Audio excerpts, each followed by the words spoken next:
hozir sotilayotgan kreshka deymizmi, o'sha kreshkani oldikda, kreshkani olib shu o'tirdik, hazil hizbul bilan o'tirdikda, bu kreshka yeyish yaxshi emas, zarar, bu ham kulishdi, harom bo'ldi, bolalarga olib beramiz, ana chipslarni ham, o'shani ham deb kartochkani qo'rilgani, xullas, o'shani biz oldikda, bu bo'lgan voqea, bu haqiqiy bo'lgan voqea. Shu olib, shuni molni oldiga tashladik.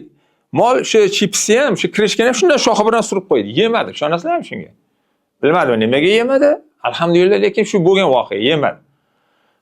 Bolajonlarimizga ko'proq men xohlayman, shu har bir insonning zurriyati sog'lom, baquvvat bo'lishini xohlayman. Bunaqa, misol uchun, oddiy hozir juda ham ko'p, har qadamda qarasangiz, qo'lida baklish ko'tarib ketayotgan bo'ladi. Kimdir qo'lida Fanta bo'ladi, kimdir qo'lida Sprite, kimdir qo'lida har xil shirinlik ichimliklar. Bu keyin bolalarni olib berishadi, oldimizga ozib ketgan, ozg'in, hech vesi yo'q-a deyshadi. Shu har xil demoqchiman, bu bilan ham shu shirinlik avvalambor qotirib tashlaydi organizmni.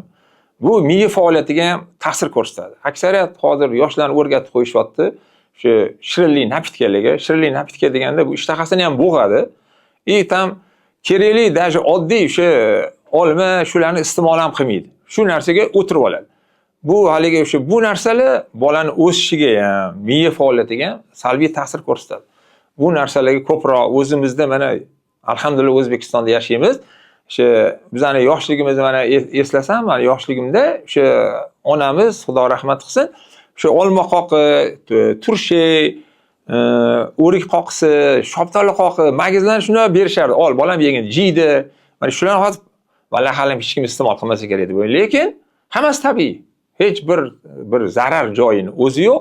Faqatgina tanangizga koni foyda bo'ladi. Ming bor aytaman yana, tabiiy vitamin bo'ladi. Ich faoliyatiga ham hamma tomoniga.